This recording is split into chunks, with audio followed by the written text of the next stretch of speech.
Call this meeting to order, the Town Council Workshop of Tuesday, September 30th, 2025. Can I have a motion to adopt the agenda? So moved. Second. All those in favor signify by raising your right hand. So moved, 7-0. We will start off with Mr. Jeff Netzinger to take us through the stormwater discussion. So Mr. Netzinger. Thank you. Sorry, I'm a little distracted. We're trying to get the presentation to come up. Just-in-time technology, courtesy of Tommy Sunday. Thank you. Is that better? Can y'all hear me? Yes. Okay. What did you say?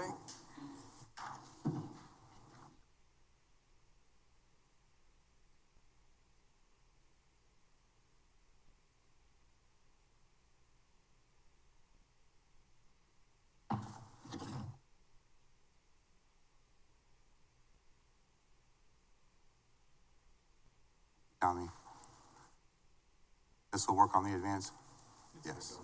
Okay. Appreciate it. So, Mayor, Council, thank you all for coming today. We really are looking forward to this opportunity to share a little bit about where we are with the stormwater program. We're going to go over the how it fits in with the current version of the strategic action plan priority list.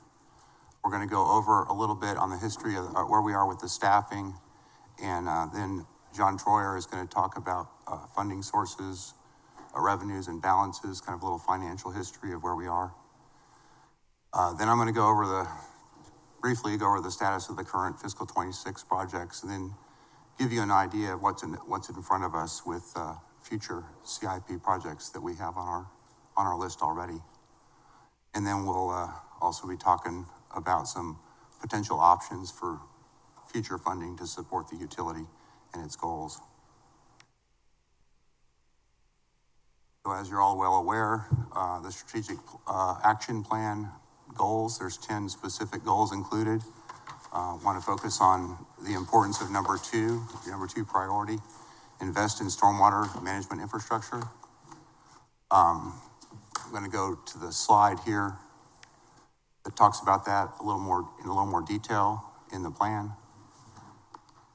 So the whole idea here is to protect the island's environmental quality, community resilience, and public safety by upgrading and maintaining a high-performing island-wide storm system that adapts to changing conditions, leverages regional coordination, and aligns with town priorities. And the strategy is to modernize the infrastructure through capital improvements, strategic program evaluation, funding partnerships, and improved system management.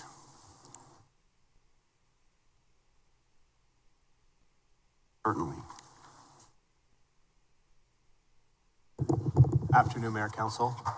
I just want to make sure, and because I don't want to go too fast over your adopted, right, goals, strategies, and action items. I think it's real clear on what we adopted. It doesn't seem like that long ago, but it's been a few months now.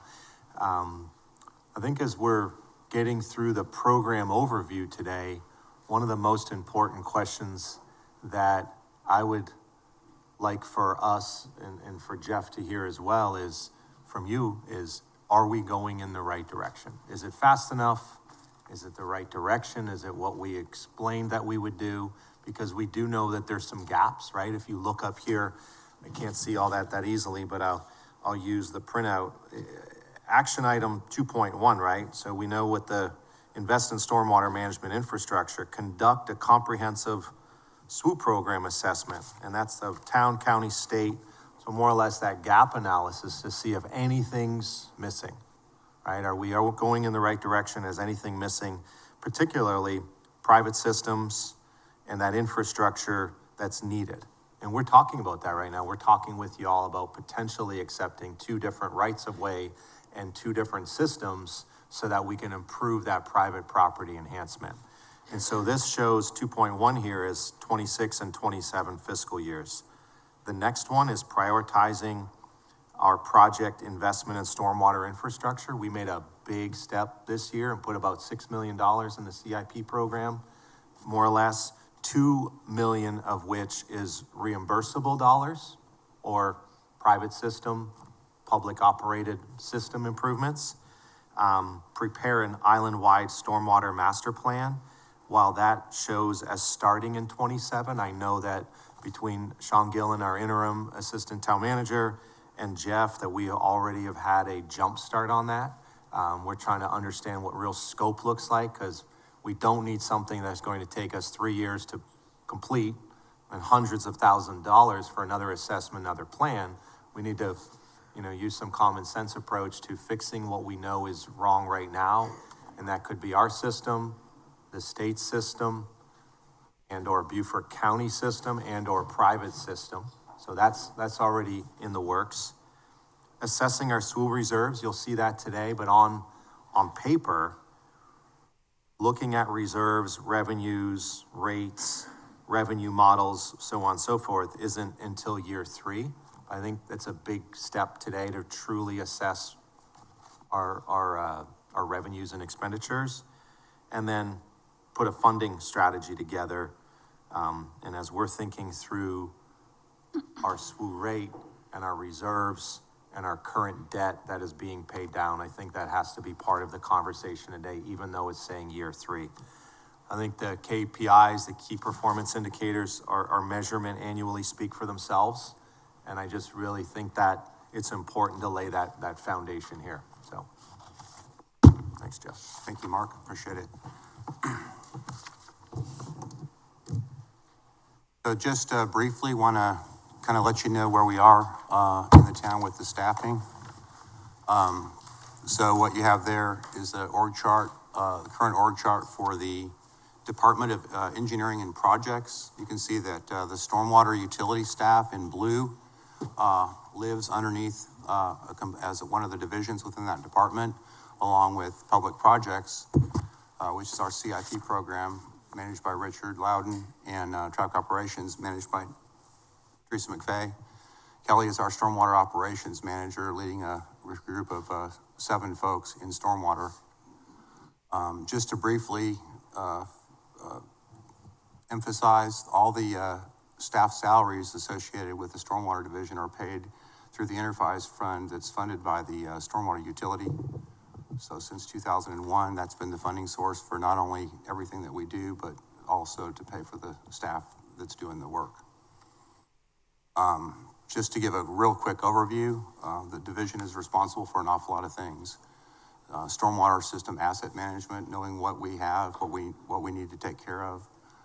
With a robust GIS system, we know what's going on with most of the infrastructure in the public system and in most of the private communities. It's pretty robust and ever-improving inventory. Regulatory compliance, we're responsible for enforcing the Clean Water Act at the local level since December of 2015. So there's 3 of our folks there. You see the watershed manager and his inspectors are heavily involved in that day to day. Again, maintaining the stormwater system in the public sector, the town-owned infrastructure, is an ongoing job of the utility. So folks operating in that. And you're all well aware, and you guys apparently get especially aware when we have a big storm coming on, that we do have 4 major large pump stations that help protect the island when there's storms coming. So they're high maintenance facilities, but they're critical to protecting the town's infrastructure. So we focus on making sure that those maintain a #1 shape throughout the year, but especially beginning on June 1st every year. And then in a continuing effort to improve the island's infrastructure with capital improvements, beginning when the utility formed in 2001, we have an ongoing history of doing things like building the pump stations, upsizing pipes, connecting communities, installing backflow prevention devices to keep the tide out in especially sensitive systems. That's ongoing to this day, and later on we're going to see some of those projects. So right now I'm going to hand it over to John Troyer, who's going to talk about the financial history of the utility. Okay, thank you, Jeff. Just a little bit of reminder, our stormwater utility collects a fee, and the fee is based on there's a number of different components, but basically it's square footage times a rate. And so on an island, our square footage is limited and doesn't change that often, and times the rate. And so here's the calculation. It is billed with your property taxes, and so the timing of our collections coincides with the property tax collections each year. A little bit of history on the rate. You can see that it's been the same since 2018. After Hurricane Matthew, Town Council saw a number of needs and changed the rate, and you see that it's been that since 2018. Okay. A little bit of similar. It shows your revenues superimposed onto the years that the rates were adjusted. So you see the red lines were the years that the rate was adjusted, rate increases, and the revenue that's provided for it with each rate. A little bit on the revenue side, the green is your stormwater fee. Since 2023, we're earning interest, which is a good addition to add to that, so we can thank our taking advantage of investment in public funds. Also in 2024, a permit fee was established, and you can see the yellow helps to pay for a little bit of the time that's required for the inspections that are related to building permits. And so they really try to recoup a little bit of the staffing time with the permit fees, and you can see it's a small but important part of our revenue. And then one year there was one project in 2023 that was identified as supportive of the tourism, and so part of that project was funded through state accommodations tax. And so that's a little bit of history, but you can see the revenue total hasn't varied that much, and it's pretty consistent from year to year. A little bit on your stormwater fund balance. There's two different components. Stormwater is a proprietary fund, which is more like a business unit presentation than your traditional governmental funds. But part of that, and so the presentation is a little bit different. And so we're showing two different components. The unassigned is more of your traditional fund balance from a governmental standpoint, and then invested in capital assets, that's your equity, that's part of your stormwater system.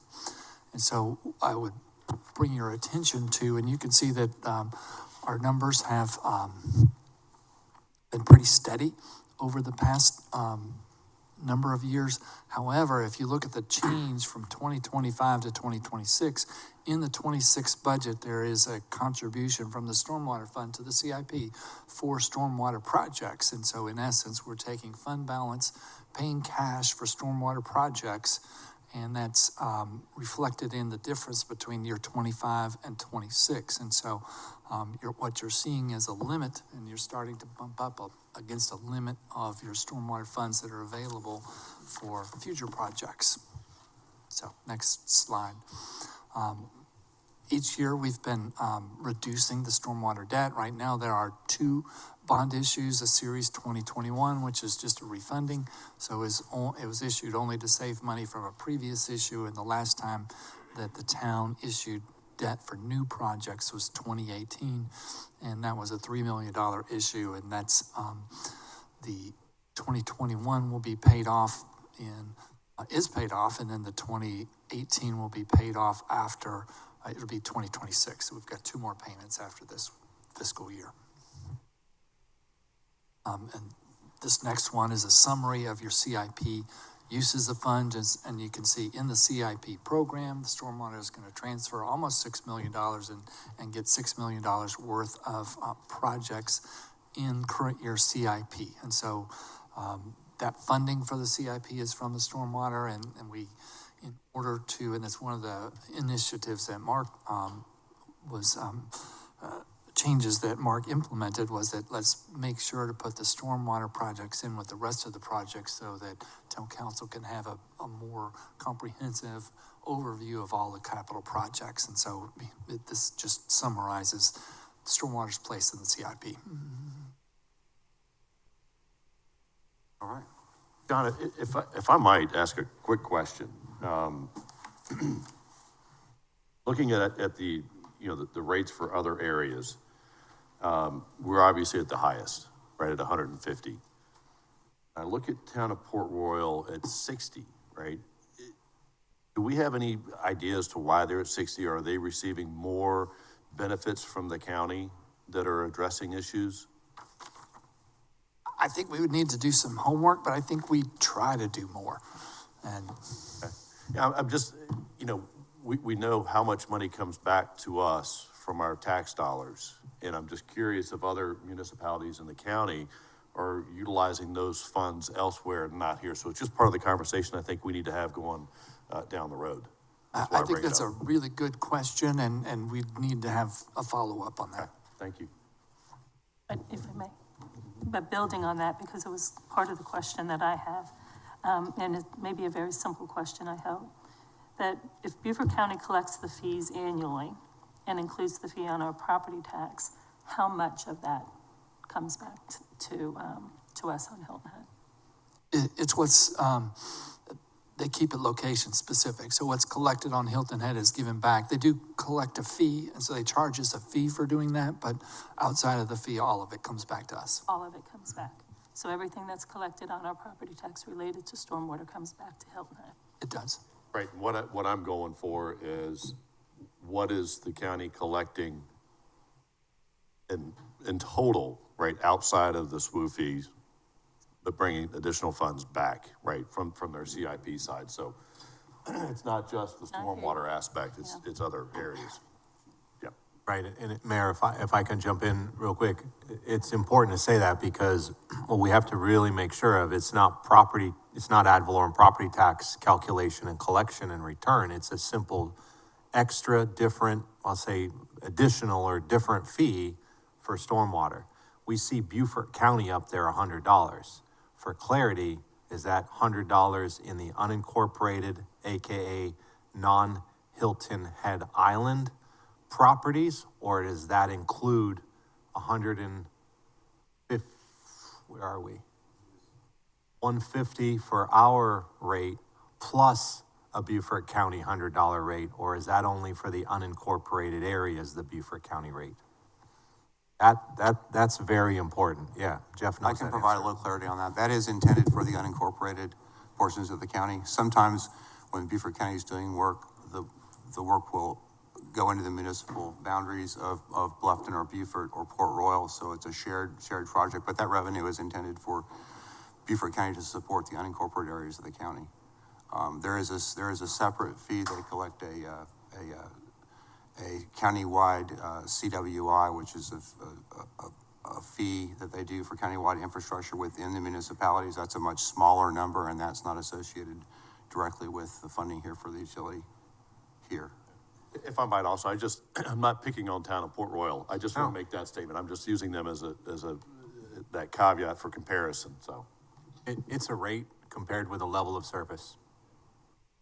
Here, while we're on that chart, it appears to be that we must have started collecting a rate in 2001. It says $40.03. It doesn't go back behind that. But there have been 1, 2, 3, 4, 5 increases since then. And I'm wondering did we do a rate study each time, or do we know why the rate got changed at those different times? I understand that there was a rate study in 2009, 2010, and then in the aftermath of Hurricane Matthew, there was just acknowledgement there was a lot of work to do, and there was a contribution toward that work. Maybe only one rate study. And was that done in-house or with an independent consultant, or do you know? We'd have to go back and look at that, but I think that was the last time a rate, Jeff It was may know done in more. association with the county at that point. We were just all, it was If we could go back to the previous slide, we've been talking about the rate. Yeah, so there's a box in the right-hand corner. We talked about the current rate is 150, but if you look, there's a tier 1 rate for smaller size single-family units of $75. And then I guess if somebody has a really big house, then they're paying $225. And then there's separate rates for mobile homes, apartments, townhouses, and condominiums. And then commercial varies. So is the 150 kind of an average rate, or is that the rate paid most often? So the rate, the SFU rate, the single family unit rate, is kind of a primary base rate off of which everything else is calculated. And that is based on an average size, depends on your definition of average, but an average size house in that range in that range given. So it's assumed to be 4,906 square feet of impervious area, total footprint, the rooftop and driveway and sidewalks. And that's used as the base unit, by which all other calculations are related to that base unit. That's how most stormwater utilities do that. They do it based on this fundamental base unit. That's the square footage of the lot or the house? It's not the square footage. So the gross area is the actual square footage of the parcel. The impervious area, the assumed impervious area of a single family unit of a medium-sized house is assumed to be 4,906 square feet of impervious area. That's counting pool decks, rooftops, eaves, patios, driveway, sidewalk. So if I have a mobile home, am I paying $54 per year? Notwithstanding the size of my parcel. Correct. And it, between an apartment and a condominium, I mean, an apartment is $58.50 and a condominium is $40.50. Is that it must be based on ownership, so that's kind of odd to me. It's all based on the calculations that were done to try and arrive at an average amount of impervious area contribution associated. Is that So if it's a condominium, it's including part of the parking lot and the clubhouse and everything associated with the rest of that. That make sense? kind of, sorta? So is this based on that rate study that the county did? Yes, that's where all that was determined when the rate study was developed to figure out how to determine fees. So there's a calculation that's used, but then if the rate study was done in, I think you said 2010 in that era, then in 2018, when it was increased again, were those calculations used to increase the amount to 150? That was just a decision by the town of Hilton Head Island to adjust what the town council can directly control is what you determine is the rate that we want to set for that single family unit rate. And that affects everything else if you choose to change. And that decision was made by town council in 2017 after Hurricane Matthew, based on a perceived need for funds to deal with all of the infrastructure issues that were identified by the test that we had with Matthew. These rates are the current rates. So today a mobile home pays $54, and if I'm in tier 2, single family, I pay $150. That's correct.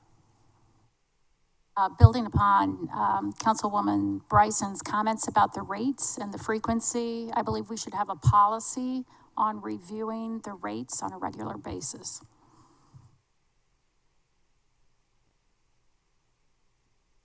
Talking money. I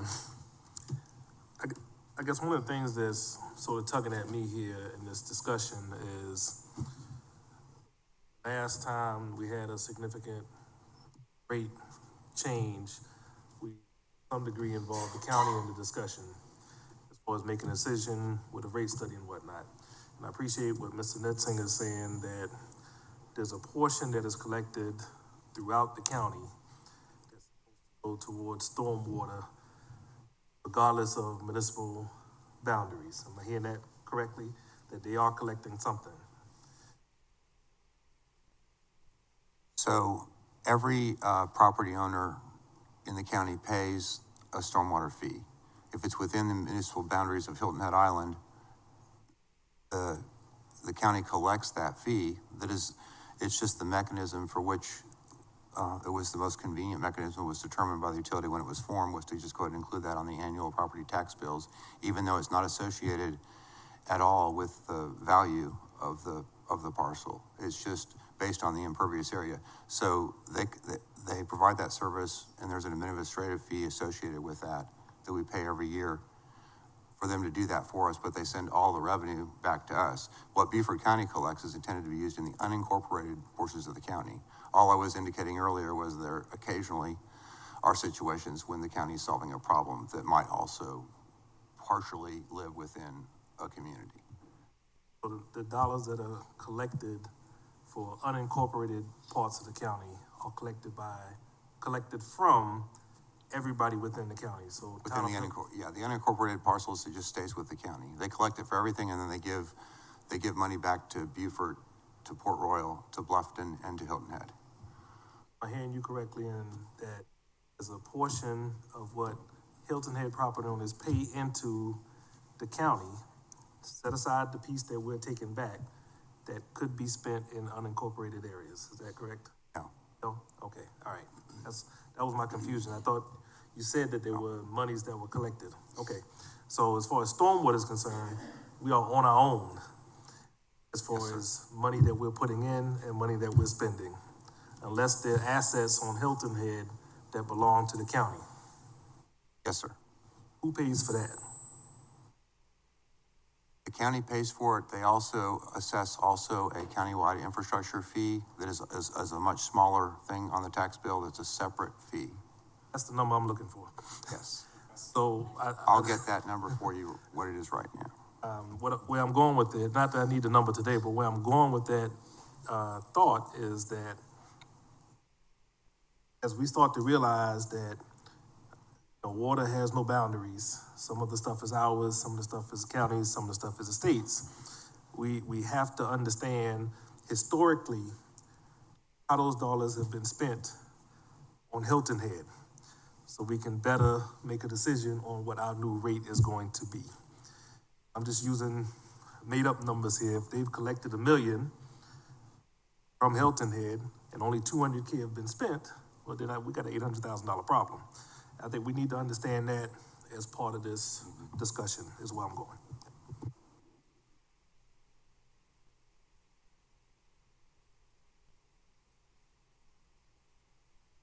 All right, thank you.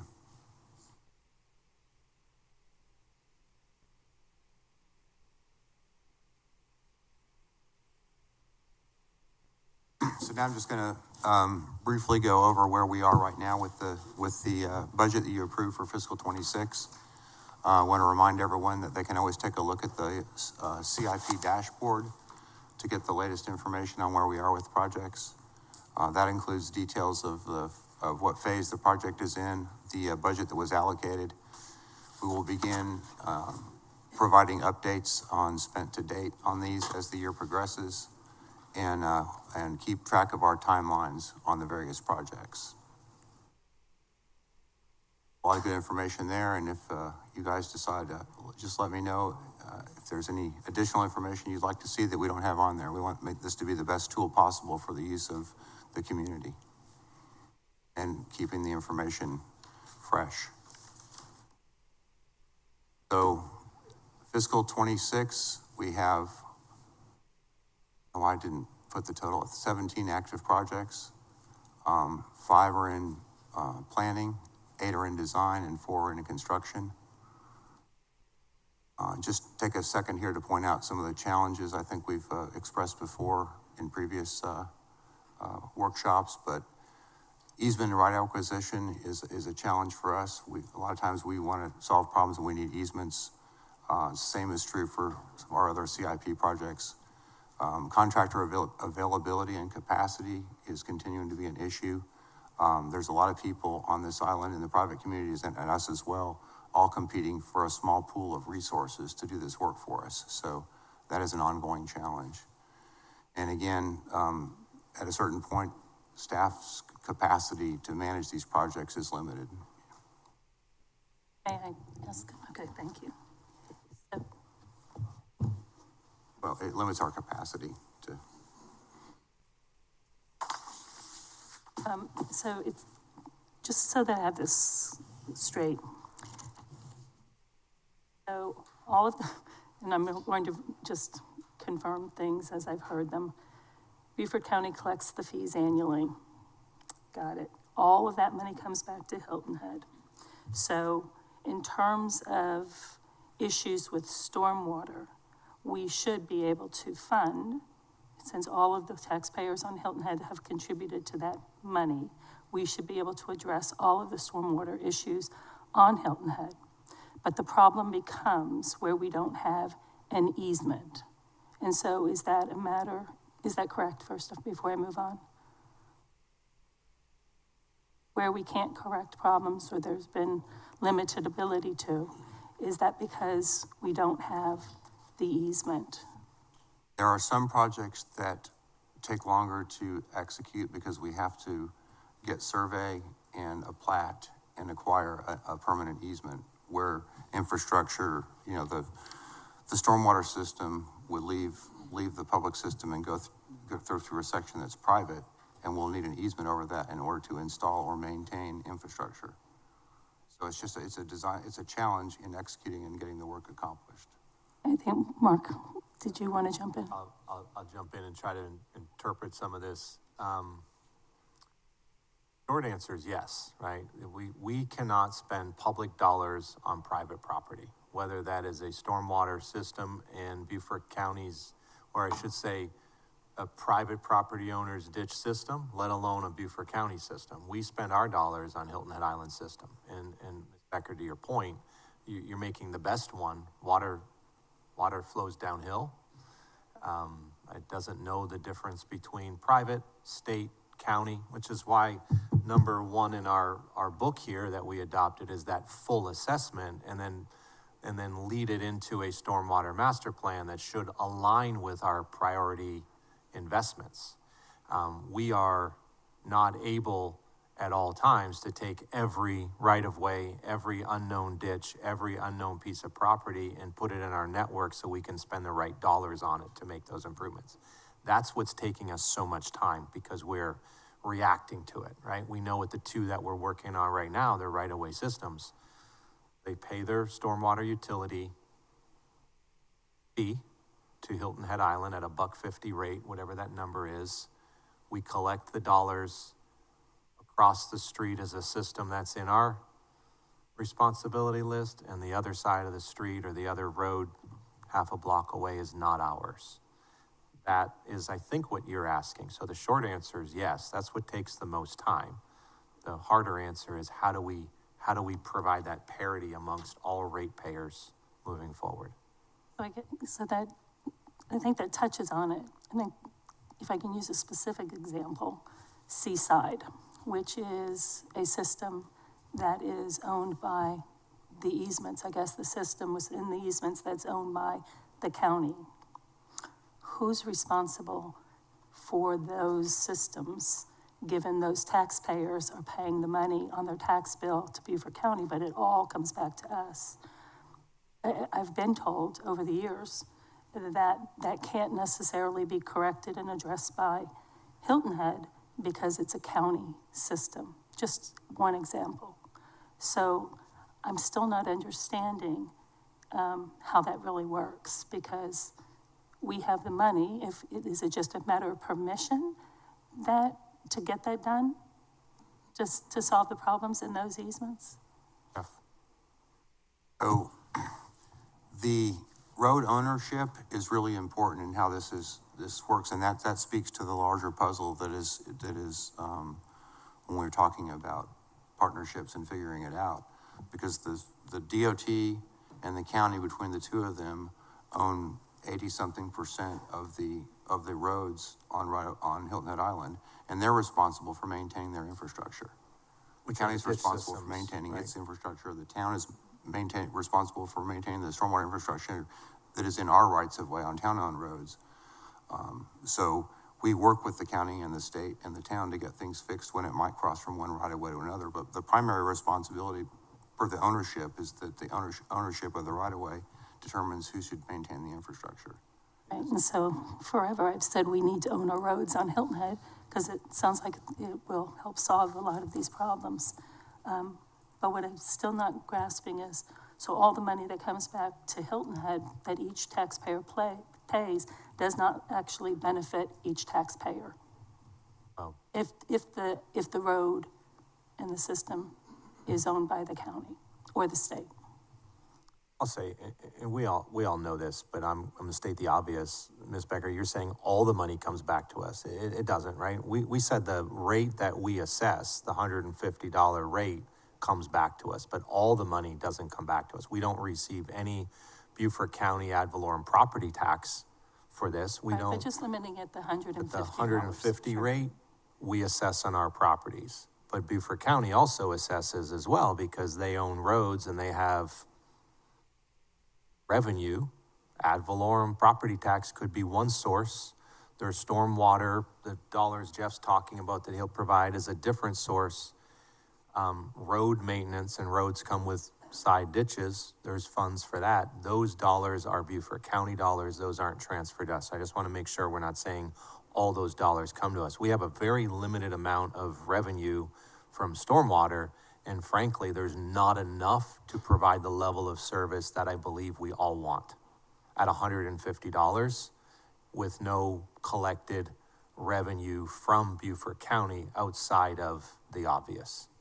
So and just what it seems to me, and please correct me, but what it sounds like to me is that there are some residents on Hilton Head who are paying, and because of the owner, just like every other resident, but because the ownership is Beaufort County, in essence, they're being taxed twice and getting nothing. They're being taxed by the county and by the town and getting nothing for it.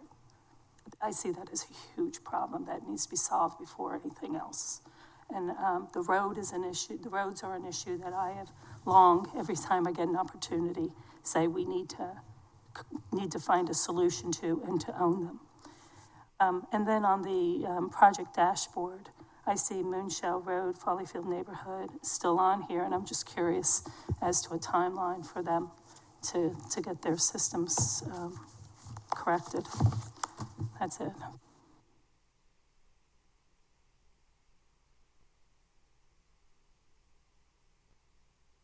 Okay. Councilman Becker, we're gonna be talking about this fiscal 26 projects in just a second, so. So here's the 2026 CIP project map that was, shown to you in the CIP workshop a few weeks ago. We're just taking this opportunity to highlight the stormwater projects and how they kind of distribute all across the island. And those were also shown in the overall CIP map. So you can see we have them, and I'm going to go through the list here real quick in a minute. So here is fiscal 26 stormwater program CIP budget. There's that just over $6 million allocated this year. The stormwater maintenance and improvement program, that's the money set aside there for us continue to implement our public system corrective maintenance program. And that's fixing things that go wrong with the system day in and day out. You know, every time we have a bunch of rain, we get a bunch of calls and new things are learned about deficiencies in the system that we have to figure out, budget for and implement. The second one there is the maintenance agreement program. That's a pot of money that we worked with Mark to suggest we implement this year as a separate funding source to enable reimbursements with our private community partners if they, to help facilitate moving that forward so people aren't hanging around waiting to get stuff done or waiting to get paid for stuff that got done per the terms of our drainage agreements. We'll talk a little bit more about that later in the slide when we talk about the future of the program. And now to the Moonshell Road, Follyfoot neighborhood improvements. That's been kind of a really tough problem to solve since the Follyfield neighborhood is so low lying and so far away from the receiving waters in Broad Creek. We have been working with a consultant on a solution. We got a preliminary design done, but we had to wait on getting a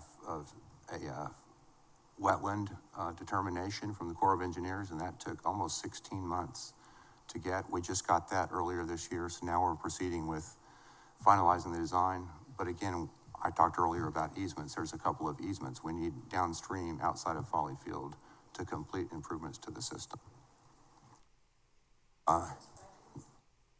I apologize for just jumping in.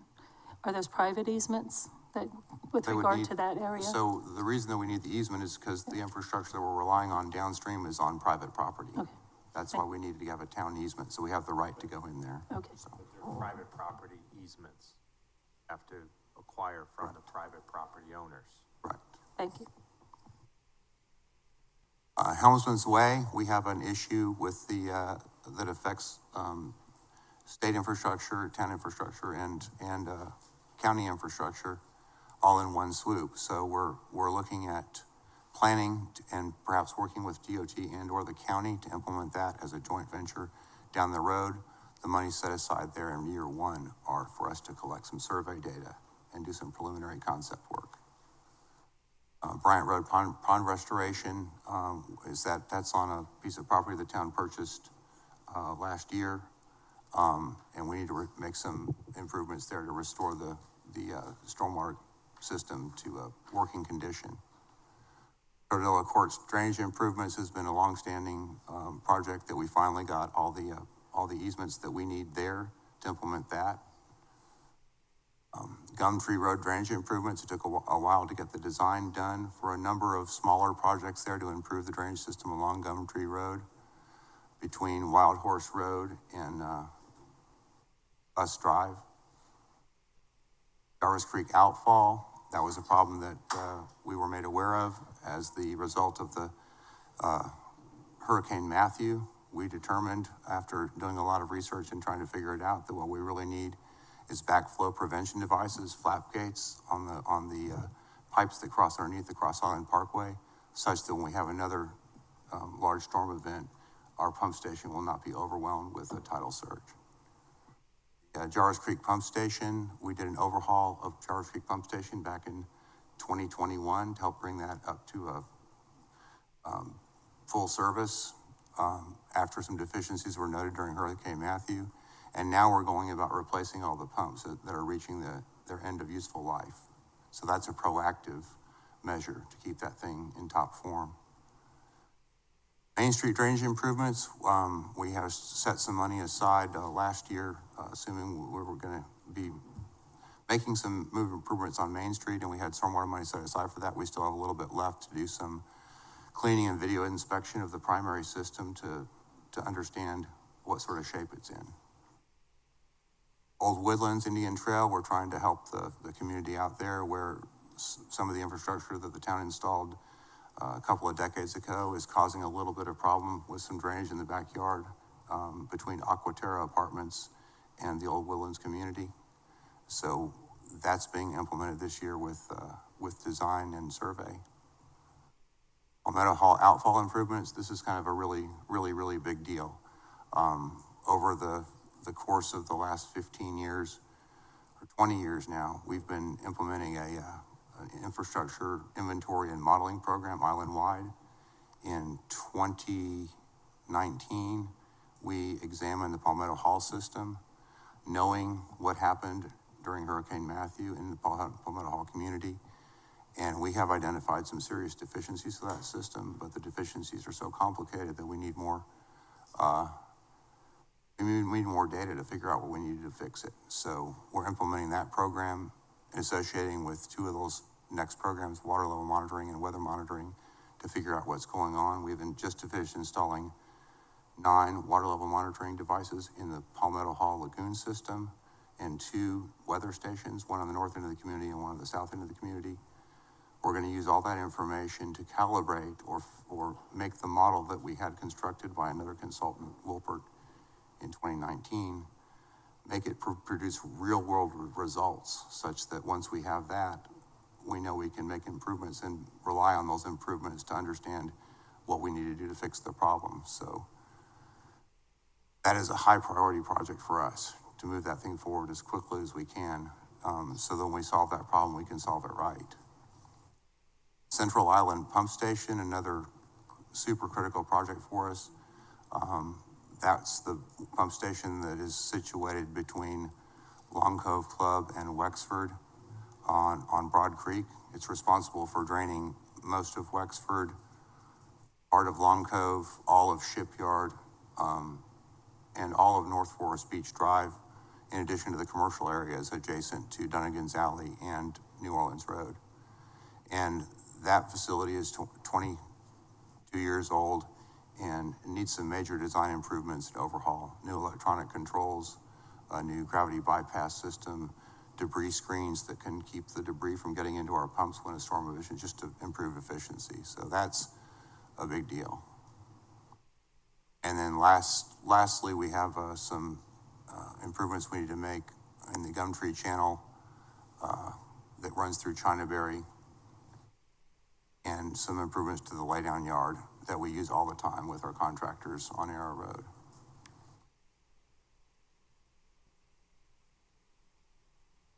All right, to interrupt before you go past that last slide. Absolutely. If you could back up one slide. There we go. First of all, I appreciate you and your team looking at these challenges. It's such a patchwork of systems around the island. Patchwork of systems, all kind of different infrastructure, all kind of engineering challenges. So I just want to thank y'all for tackling this in the first place. My question is about the number. See the total number, 6,350,880. And I don't want to make you jump around, but in looking at the 5-year plan, I see the same bottom number, but with the addition of some work in the Shell Midden and also I should remember this, the Point Comfort area, of course. And I tried to flip back and forth between the pages and say, all right, the number's the same, but we added 2 other project areas, Point Comfort 20,000 and Shell Midden 82,000. So where did that come out of? Did that come out of the Stormwater Management Agreement Program, but the number seems to stay the same? I don't see a contingency in this list. So I'm trying to figure out how we came up with the same bottom line on both pages when we added 2 projects. So if you look over to the note to the right of the total, it says including the $500,000 stormwater program contingency. So it came out of there. That number is included in that total, but it wasn't a separate line item since it wasn't a project.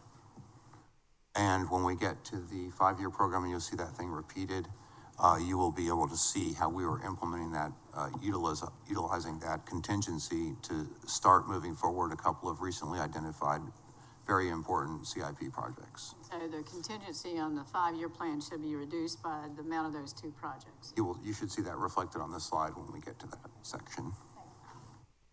I want to just, if I may, just wanted to jump in with an observation more than a question, though it is a big question, ultimately. The infrastructure that exists, that we have currently, we hear the stormwater program and how it makes things flow after a rainfall or a storm, that sort of thing. But the infrastructure of some subdivisions, for instance, ones that were a RM8, 4 units per acre to begin with when it was first developed, and now is a high rental with large homes, far more people than ever intended, using it on a regular basis, more laundry, those sort of things. How does that interplay in the overall development of a stormwater system that functions and moves water? Currently, I know of communities where just that example exists, where it was RM4, it's now RM8. One time was resort development, which is 16, and mostly short-term rentals, who are losing their water pressure and the ability for the drains to work well. How does this interplay with that? Or is that a totally different conversation? In many of the neighborhoods, essentially, we are so overbuilt and so over capacity. In fact, I recall a statement in writing from the county saying that the town allowed these communities to be overbuilt and caused the problems because of the overbuilding. And therefore, they're not going to be responsible for them in essence. So when a subdivision is developed, excuse me, and there's a stormwater master plan, the stormwater master plan for that community is supposed to allow for the build out of the total infrastructure as far as the impervious contributions.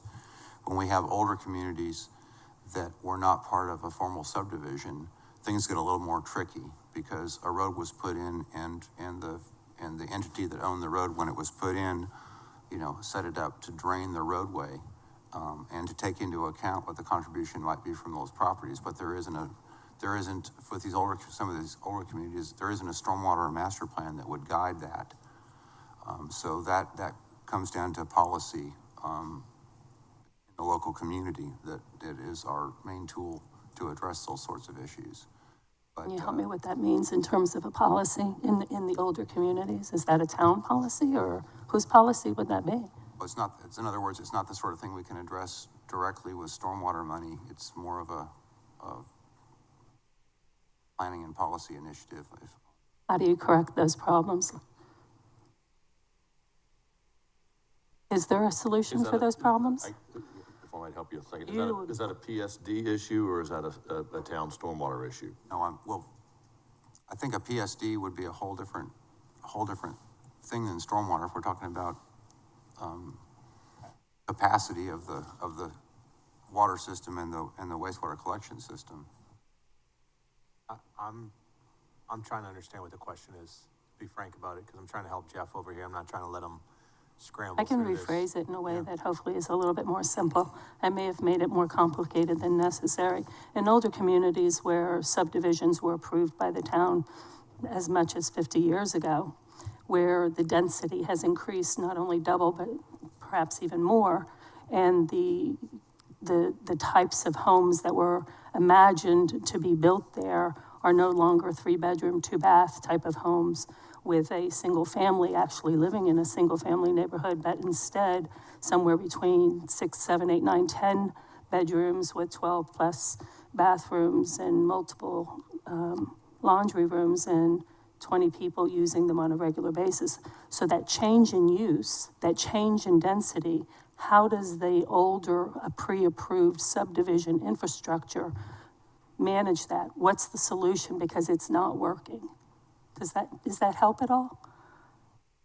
It does, but May not be a question for today or for now, but it's an important question because those systems are not holding the stormwater well, and I don't know what came first, the chicken or the egg. And so,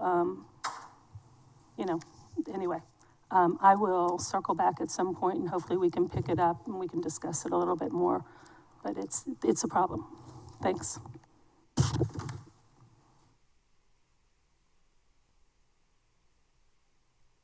So one of the observations of the list that we're looking at is that some of these issues have been out there for some time. They've been identified and we don't have resolution yet. And so, example, Palmetto Hall, you mentioned the fact that there were serious deficiencies there. It became apparent after Hurricane Matthew. And so we just received water level monitoring and weather monitoring, which will give you the data. But the concern is that we have serious deficiency, your words. And when you look at the plan, looks like the improvements don't come in for several years. And so I know part of the concern and issue is funding. And so that's going to be an important piece of our conversation to say when we have issues like this, we need to have appropriate levels of funding and what are those sources so that we can move on these items sooner rather than later. may I talk about that a little bit? Because those are good points, or do you want to just hear and move on? Let me have this, because I think what we should look at, and since it's workshop, I'm glad we're talking about it. Stormwater program, $6.35 million. It's a larger program than in years past, but if we just go back to last year's, the stormwater program wasn't what it is today. We're starting to use fund balance, right? And fund balance has accrued because we haven't invested fast enough And I think that we can't lose sight of that we have I will call it a lean, I won't say lean and mean, but we have a lean team, right? And it is made up of an ops manager, a watershed,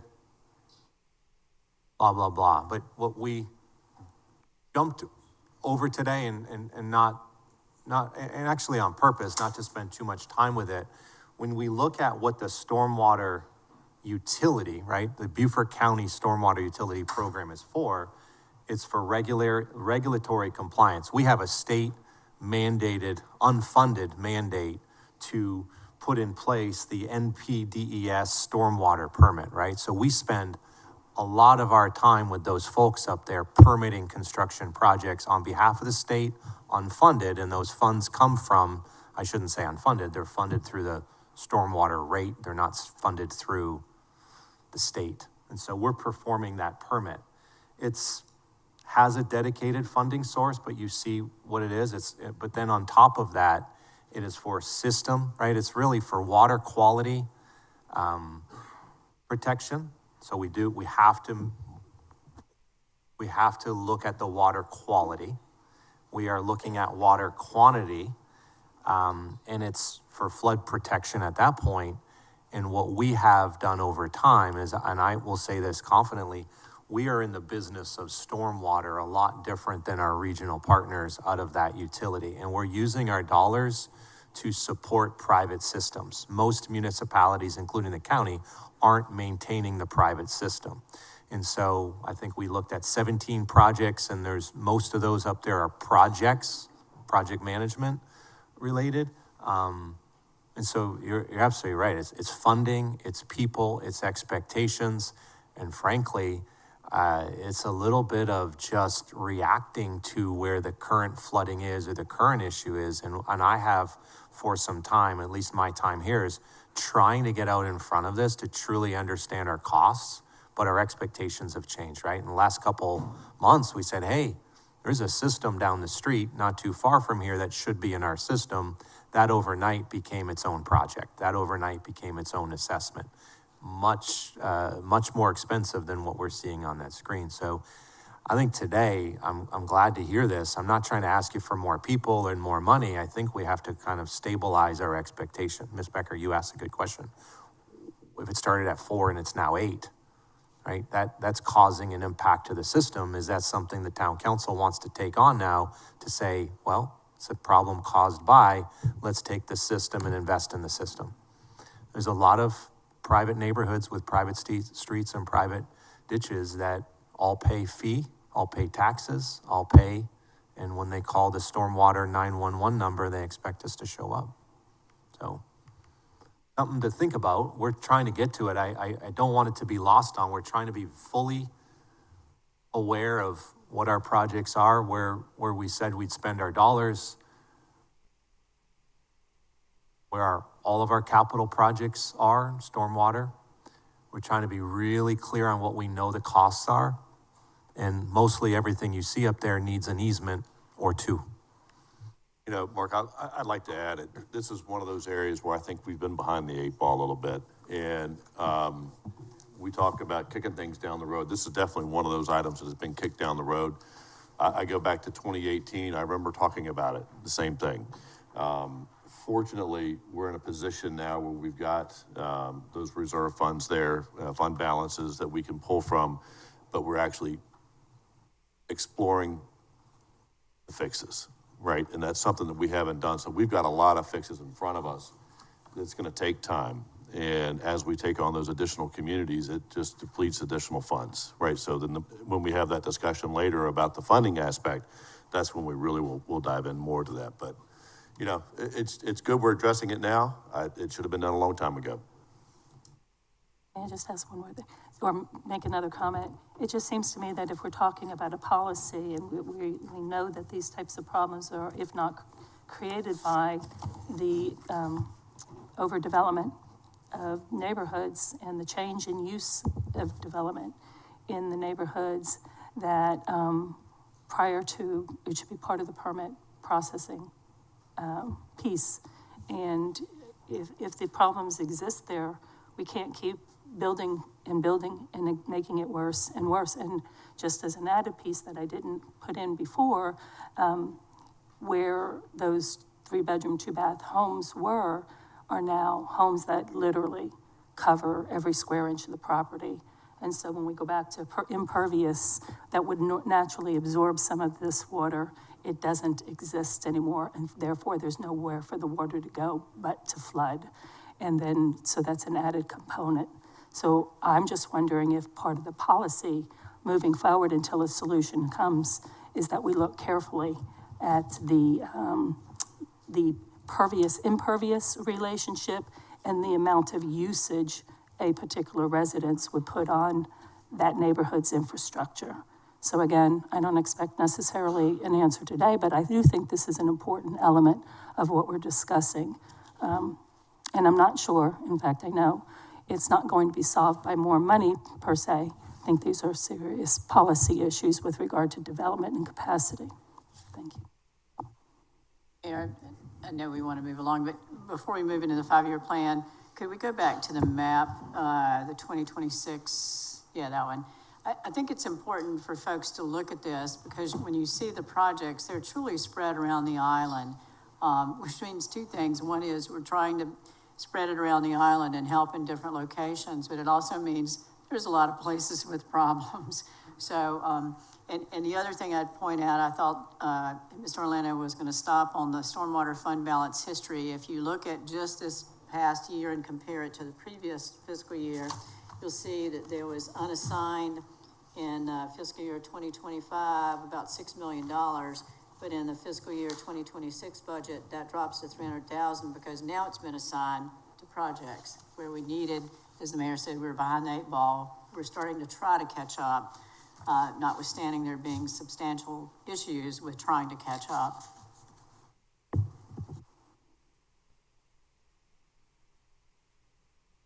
I'll add the unassigned number dropped because we established what you all approved and celebrated was an established fund balance, right? A formal fund balance reserve policy, but we also added a significant dollars out of fund balance aside from the fund balance reserve capital projects this year. So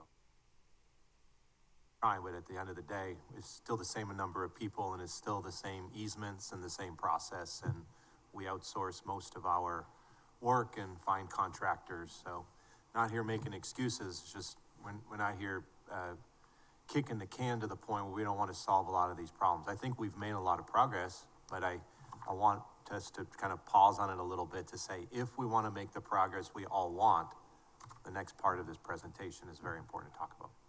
Absolutely, and quickly, we changed policy, right? Because before we were only offering refunds. We're taking a different approach now, so that's a movement in the right direction, so.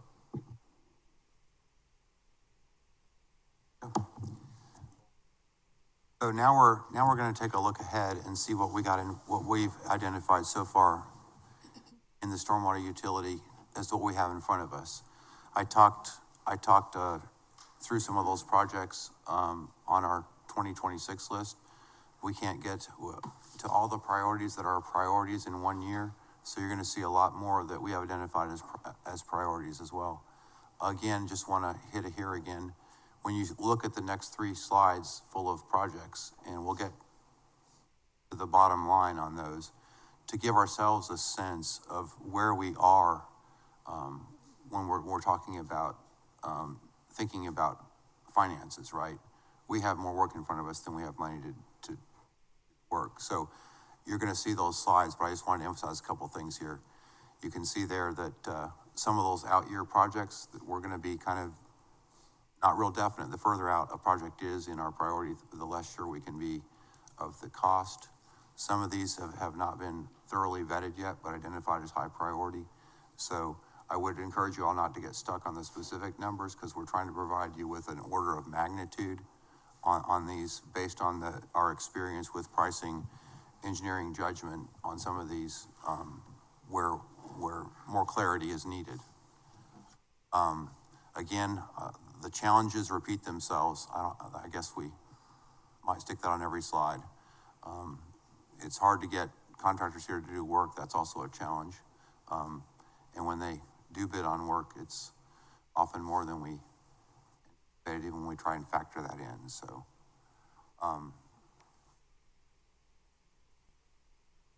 so this first slide is a lot of the stuff that you'll see on 26 is already funded. You can see some more out year stuff that is not. As we go down the next two slides, you're going to see a lot more out year and a lot less current year. So I'm not going to go through every one, but the one thing I do want to focus on in a little more depth, and we've been talking around it during the first part of this workshop, but those first two line items relate to all the things that we need to do reactively to keep the system functioning.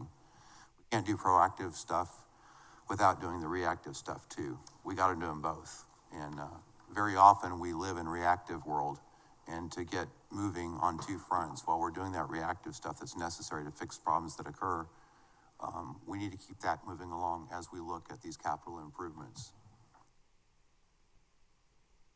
I wanted to give you guys a sense. I think this is a really, really good picture. I know it's hard to see all of it, hopefully on your slides, or if you zoom up on it at home when you look at the presentation, you can see the general sense of the footprint of the island is more than 80% of the footprint of the island, and more than 75% of the population live in private communities. We have drainage agreements now with 26 partners, communities on the island. There's a potential for, I think that's on the next slide. So we have potential for many more. And you can see at the distribution of our active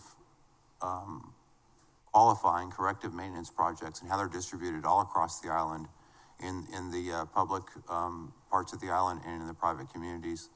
They're kind of color-coded to give you a sense of importance. The 1 to 5s are relatively less important, although everyone's problem is local to them is their big problem. Then medium priorities on the 6 to 9.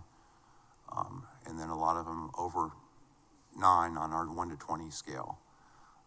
There's some statistics over to the left showing you right now, if you were to distribute those projects, 38 of them are in the public system, 125 of the 163 are in private communities that we have agreements with. And again, we use a 20-point scale to evaluate the severity of an issue. We try and keep that pretty rigorous to help guide us with prioritization of fixes, which we're unable to right now. So the kind of things that happen with reactive maintenance is this pipes fail and crush and get full of, they need to be cleaned out. When they get full of organic material, there's joint failures, all those sorts of things. So those are the sorts of things that we are typically encountering as infrastructure ages. And I spoke to the 26 active agreement partners. Again, this is a lot of our staff busy just coordinating with all these communities. Imagine this many agreement partners, everyone has a problem once a week. It's a lot of time and phone calls and coordination and vetting and figuring out what needs to be done. And we're here to help with that, but it can be taxing on the staff time. Again, looking at, there's a few more this year that already have asked for agreements. You can see the history of the thing, how it's starting to tilt to where we're getting to the point where it's going to be more of the private communities on the island that'll have agreements than won't. We're almost at that tipping point. Can I ask you a question real quick? Sorry. Oh, okay. All right. Wouldn't be the first time, though. Oh, boy. So of these 32 potentially qualifying, and I know the other ones, those are, one of the requirements moving into something like this is that an HOA or a POA exists for there to be an agreement with, correct? So we know that there are several communities who are in trouble and in need and not getting the help from the county, who don't have HOAs and POAs. What is their opportunity? I know which communities you're talking about, so again, it's all focused on road ownership. So primary responsibility of the right-of-way adjacent to, let's just focus on single-family residential for a minute, is the ownership of the public road. So the public owner is responsible for maintaining the drainage system of that right-of-way, and very often, the right-of-way is also responsible for draining the adjacent properties. That's where the properties should be draining to, and relying on that drainage system to drain their property. So it's a matter of ownership of that right-of-way.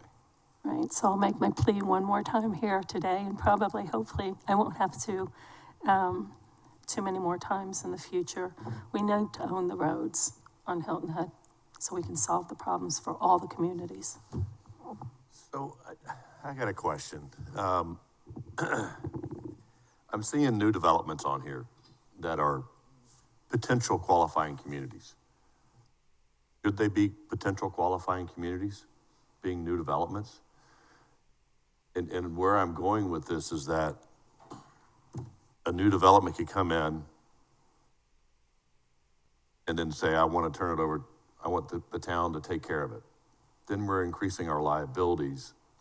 So this is, I'm not looking for a solution today, but I'm just looking for a thought process down the road, is that, and I don't want to single anyone out on here, but there are some that are fairly new within the past 5 years.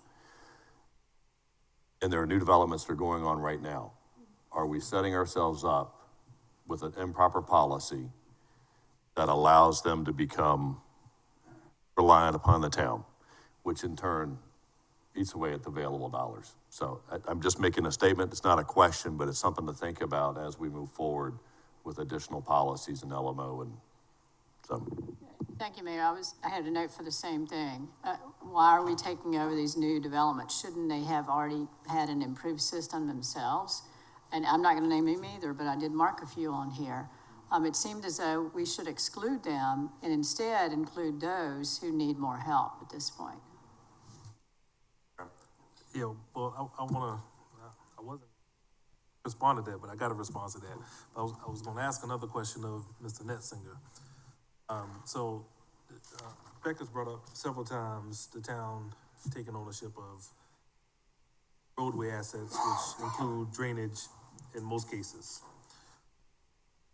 And you've responded by saying that the road ownership also includes the responsibility of the drainage along with it. Is that just an assumption, or is there some formal agreement between the municipality where the roadways exist and the county or state as far as responsibilities are concerned? So fundamentally, what we're talking about when we're talking about stormwater infrastructure is about draining roadway right-of-ways. That's where it all starts. Once water hits a roadway right-of-way and it needs to be drained, wherever it has to go to get to its outfall, its final point of release, there's varying communities across the country that have varying policies on that. Some of them say, well, once it leaves the road right-of-way, it gets down 2 lots or X number of feet before they say it's not our problem anymore. Other communities say, well, if it's water that fell on our right-of-way, it's our responsibility to maintain its connection to its ultimate release point, whether it's a stream or a river or a tidal creek. But the roadways also provide that opportunity for adjacent development to drain on the smaller scale. With large scale development, everything changes a little bit. But that's the nature of right-of-ways, is they also tend to provide drainage infrastructure for everyone to tie in, utilize, and benefit from. So, Mr. Orlando, where I'm going with this is, as we're having our larger conversation, maybe there's some opportunity to formalize responsibility around stormwater, because, taking on a road takes on a lot more than just the stormwater, right? But this particular item, the stormwater, is so critical to us because you don't know where the water is going to run. And let's just face some facts here. This is a byproduct of us incorporating as a limited service government. And we were saying that we're gonna let PUDs take care of something and we'll take care of something. And it's just not gonna work with water because water's gonna flow, right? So in my mind, I think we need to be very aggressive with how we put together this comprehensive plan and figure out what it's gonna cost us to do it, and then put in some formal agreements with our partners around stormwater, not the whole road, but maybe just the stormwater piece, because that's where we're going. And with that being said, I think we have to be very careful about picking winners and losers as far as neighborhoods are concerned, because as we add more units, we also add more collection of the stormwater fee. And if we don't have our act together holistically on that, then there's gonna be an equity question there as well. So, in my mind, I think the staff is putting in front of us, clear as day, more problem than money. Okay, and we need to think about how we overcome that. And I think for us, I think we need to set aside the ongoing maintenance. The staff has got that under control to a degree. Let them keep moving. Let's start thinking 10, 20 years from now, what the rate needs to be, what we need to borrow to get caught up. Moving forward, the majority of the maintenance and the infrastructure belongs to us, because we're gonna be the ones setting the expectation for our community. So you're saying a public works department? If that's what it's gonna take, but I think we gotta talk money a lot too. I think we are very comfortable with this 150 that we're paying, and that's just not gonna get it. We are aggressive in a lot of other areas, and as our community continues to get closer and closer to build out, and then throw on top of that, the aging of our community. A lot of these places that were built 30, 40 years ago, the infrastructure is failing there and it's failing downstream. So it's a big issue. And, I'm just, I guess, a little excited about us having conversations about one street or two streets. This is a bigger policy question as far as how we're gonna fund and how we're gonna move it along. Inherently, when you, talking about taking on developments, it's a new development. It's a new stormwater system. Those are the ones you want to take on. Those are the ones Jeff's going to make sure are designed properly. They're going to last for 60, 70. Ones that are paying their fee that you're not going to have to maintain as much outside of those new areas. So you want to take on those areas. You have to take on those areas. They're part of the community as well. But when you start looking at taking on other areas, you can't differentiate. You got to take them all on. So this is obviously I look at this a little different than most.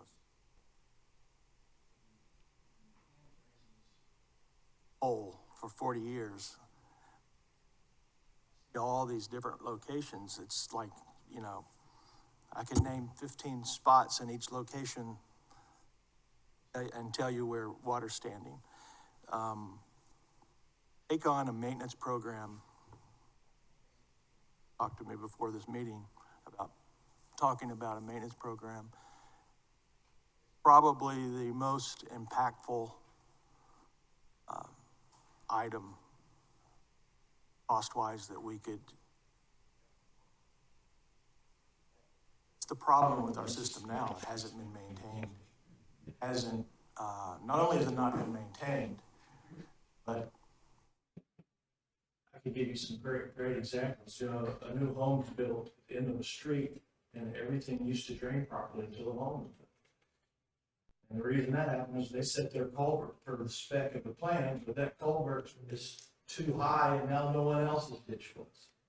So what do? You go through and dig everyone's driveway up and set everyone's culverts back to the proper grade, and when you do that, then that's the next thing. And so this hasn't been maintained for years and years and years. And so when you get called in for standing water in someone's yard, sometimes there's just no place to take it. Absolutely no place to take it. So your problem becomes. So for me, the approach would be a multi-year program, expensive program. Our fee is nowhere near what it needs to be to handle this program. we should look at it in segments of the island. What part of the island has the most right now?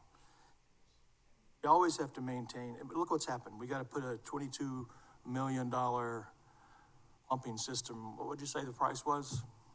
22-year-old pump system's got to be replaced. Well, what's happened in advance of that pump system? Nothing. Gone and put out fires. We've gone and got water off of someone's driveway or out of their street. Go to the headwater. We need to go to the beginning of that problem and solve that problem with a fee all the way to the outfall of that problem. And it polished, and our new Public Works Department needs to take care of it for the next 75 years. Forgotten and taken.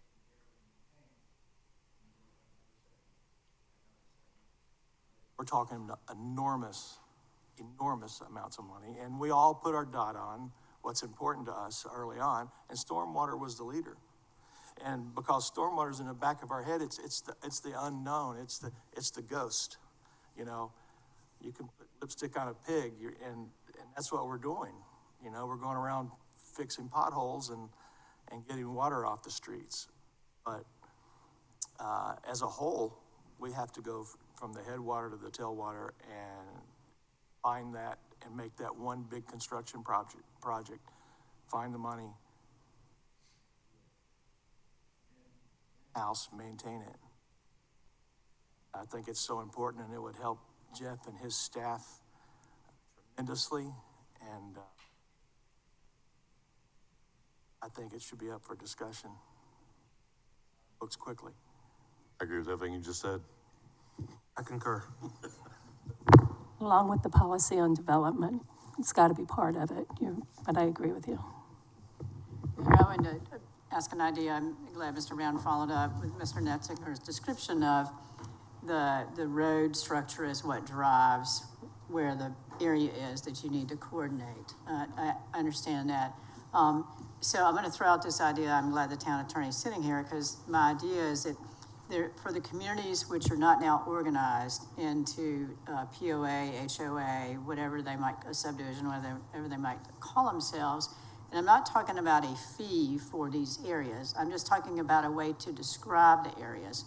So if we can create a district, an area, whatever we want to call it, and say, we're going to agree with the XYZ community, and it's going to be geographically defined, to do stormwater improvements, to take over the stormwater system. So there's got to be a way to designate an area without them having to go through and set up their own corporation or POA or HOA or whatever kind of legal entity there is. Can we not geographically describe them and then say, we're having an agreement with that area? I know it's not a legal agreement, but we're going to agree with this area to make these improvements, and I'm not talking about an extra fee on top of that area. I'm just talking about a way to describe the community so that we can put their issues before us. Mark, you got a thought on that? Yes, I think we got to back up for just like a half a step a little bit, because what's really interesting, and I went back to this slide on purpose. Tom, thanks for bailing me out of my heavy fingers going too far, but I want us to remind ourselves we are in the business of everything everybody is currently talking about. And so I don't want us to walk out of the room today thinking that we're not supporting some and we're supporting others. We're supporting as much as we can. We're supporting. I've always said, and I think my team's heard me say, we fix what we can afford to fix. We need a new roof, but we're fixing shingles. We know that. We all know that. And we're fixing what we can afford to fix and what we have time to fix and what we have internally the expertise to fix, or externally what contractors are available and how fast and how far can we get there. And then we're trying to reimburse as fast as we can, but with our own procurement dollars, right? So I think it's really important that when we say up here, we are in the asset management business of the main stormwater system. We are in regulatory compliance, that's state mandate. The stormwater system maintenance we're talking about, though, those folks with POAs, use Hilton Head Plantation, use whatever system, use Sea Pines, since we have a visitor. But But the system agreements that we have are things that really, I'll just say I've inherited. I'm trying to just make sense of it and keep up with it. But those system agreements, they're for corrective maintenance, not preventative, right? So it's like, yep, we know that we should clean it out maybe, but that's not on us. We can only, per the agreements that the town council set, can only fix it when it's broken. But we have, and to Ms. Becker's really good question, we are just not working with the folks that are with a POA. Up there, you can see a whole bunch of them, and I'll highlight a couple here. Gumtree Channel capacity improvement at Chinaberry, that's a live system. It's not reliant only upon Chinaberry. Mitchellville Road, we're ready to improve Mitchellville Road. We refined some pricing. To us, it's a road project. To the stormwater system, it's handling some stormwater that currently sheet flows in people's front yards and maybe into their homes when the larger storms come. So there's no POA up and down Mitchellville. There's no POAs on Gumtree. A real good one that we have had success on for years has been Jarvis Creek Park and that whole Main Street system. We've acquired Main Street. That was a lot of years in the making, but we're proud of being here while we acquired it. And Mitchellville was the same way. So we are pushing and acquiring these major roads. We just, not all the county system is being maintained to our expectation, and I don't mind saying that. They have a different level of service than you all expect, than I think we expect. But we are not ignoring those folks that are outside of a POA. Bryant Road doesn't have one. We're working on it. So I just don't want us to walk in the room today thinking we're only supporting that. But I also think it's really important, because it took me about a year and a half to truly know, our stormwater systems, took this from Jeff, he wants it back. But our stormwater systems that we're maintaining, none of that is preventative. All of that is corrective. Some of it is reimbursement, but even when we're reimbursing, we have to make sure it's procured exactly the way we would procure it with the few staff members we have. And so I'm glad we're talking about this today, because Mr. Brown said it. We have more problems than money, and we have the ability to get a lot of this done if we had a less reactive system. I think that stormwater master plan in different layers at different times will benefit us, because I feel that that's the proactive, we feel that that's the proactive measure. These corrective system agreements have put us in the business of reacting. So, okay, have that back. Mark, I wanted to say thank you for that explanation and just clarify, yes, I know that we take care of roads that we own. Back to my original point. Thank you. I appreciate Mr. Orlando's response. I agree. I want to make sure that the community is well aware that he's done a tremendous job with trying to take this on and make sense of it, right? But again, a 30-year discussion that is catching up with us. So I think what I'm really hearing is it's time for us to level up, and we need to understand what that's going to cost. So I'm interested in use Mitchellville Road as a great example, brand new road, which is going to need maintenance. And I don't know how long, Mr. Desimone, you would know better than I would, but it's going to need maintenance. And currently we'd have to contract that out to somebody and get it done. I guess the question that's sort of circling in my mind is, what's the cost effectiveness of us having a discussion about having a department that will help us with this? To me, it's no different from, as we've had problems with short-term rentals, we've stood up code enforcement to get us down the road, okay? This is just as important. So let's figure out from a governmental standpoint what the cost associated with us leveling up really means to us. I think that's important. And I guess the other question, piggybacking on Ms. Bryce and Ms. Becker, as far as taking ownership, I guess I'm going back to my question, maybe it's a Mr. Coltrane question that I don't necessarily have to have answered today, but I'd like to understand it. If we are to take on ownership of the stormwater, not the entire road, is that possible? And Councilman Reeds left. I was hoping he could hear this. I'll call him and tell him. But if that is possible, that there also be some funding associated with the agreement, okay? Because I think that's important, that we have to have that bigger discussion. If 80% of our roads are owned by somebody else, and of those 80%, stormwater is associated with that, and we're having a bigger conversation about stormwater, well, somehow we gotta figure out how to bring back some funds, if it's through their road usage fees, whatever it is that they are currently allocating to the stormwater piece of their maintenance and CIP. How do we get some of that money back here to help with the issue?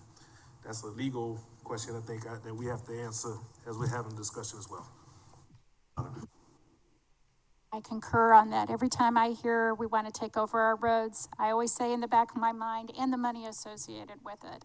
And we also need to think about what kind of condition we're going to require before they give it to us as well. So there are a lot of considerations that would need to be made, because I think everybody in the room can understand what the liability will be in the future.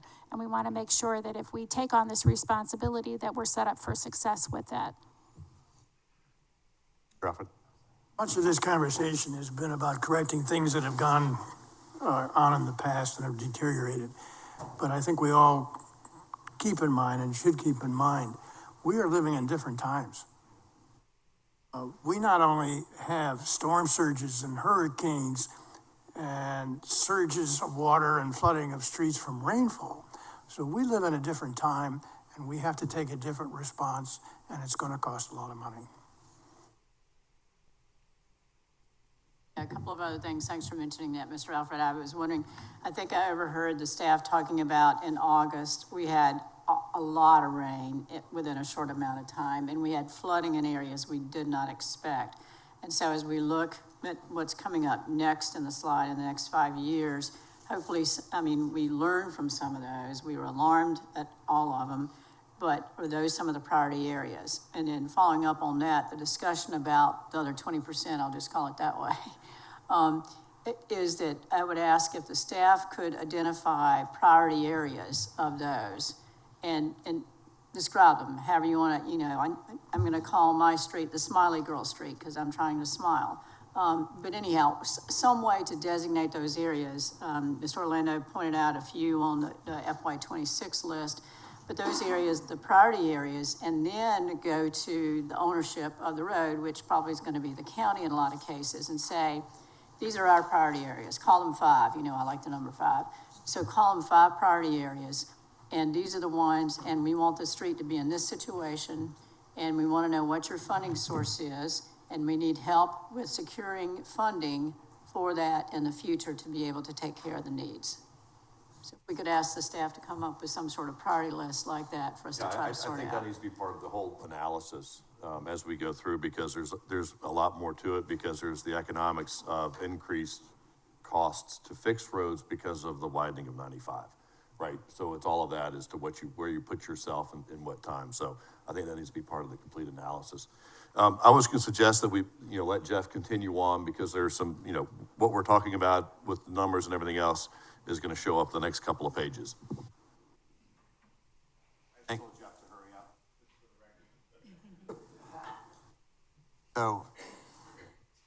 So back to our regularly scheduled program. So what I have over these next 3 slides, unless you guys want to talk about a specific project, is more to give you guys a sense of the kind of things we're laying out ahead of us that we already know we need to fix. There's other stuff that a stormwater master plan in a comprehensive approach will reveal more. I will go back just for a minute, for instance, to that Palmetto Hall outfall project. At first, after Hurricane Matthew, a lot of what we determined was there was some pipes that had failed, some pipes that were clogged. And it was largely thought to be 2 things. One, the lagoon system wasn't lowered in advance of the storm to create capacity. And number 2, there were blockages in the existing system. In other words, maintenance issues. It was only over the last few years where we've been working very closely with the POA to get to the point where we realize, you know what? It's undersized infrastructure too. So, and again, this would be the sort of a thing that would be a project for the town, even if there were no drainage agreements. Because that basin also drains the entire hospital area and parts of North Main Street. It's not just the Palmetto Hall community. So it has larger impacts to the community than we refer to it as the Palmetto Hall Basin, but that's just because it happens to be the majority of it, and it's to the outfall. So just to give context to some of this stuff. So here you see a lot of the programs that were funded in 26. We have issues on Pope Avenue, making sure those outfalls are clear, getting both ways into the Boggy Gut and or into the Shipyard community system. Some issues on some of these roads like Arrow Road, where we need to get better outflow that we have control over. Some of these things that I'm talking about on this list are actually on public state-owned roads. We've had a lot of trouble getting the state to take responsibility for its outfalls. So we need to be proactive and take care of those because we're trying to take care of the whole community. And if it's impacting our residents and the DOT won't do what we think they should do, we have to take proactive action on the more serious outfalls. So there's two in particular right now that we're addressing. Again, you'll see things like the Marshland Road pathway, drainage infrastructure. There's a lot of areas that collectively turn into quite a big project, but definitely have negative impacts on the biking and walking community. Again, if you look there at Muddy Creek, there's a couple of projects. I think we have one identified. There should be two where we need to improve the outflow there. Again, it's not a whole lot of money to fix, but we need easements. Easements is a big deal. A lot of these things we could have already been doing if we didn't have easements. And that starts to build up a backlog of our work of priority projects.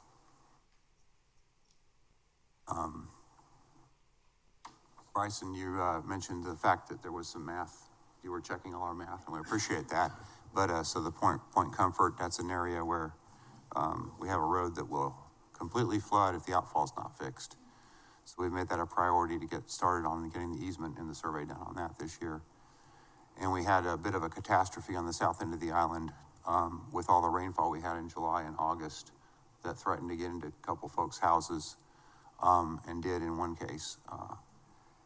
And that's associated with some recent development there that's kind of caused havoc on a lot of neighbors there. So we've got a survey of the whole area underway to fix issues related to Ocean Gate, the Cabanas, pathway and roadway flooding on Cordilla Parkway, and issues along Shellmid Lane itself and residents there. So that's a big, huge, high priority project for us right now. We want to get the survey done, the design done, and get some stuff constructed to address those problems as soon as possible.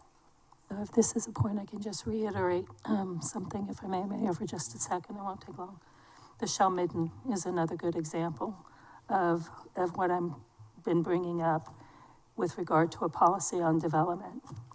The development that is causing the problems along that portion of this line item.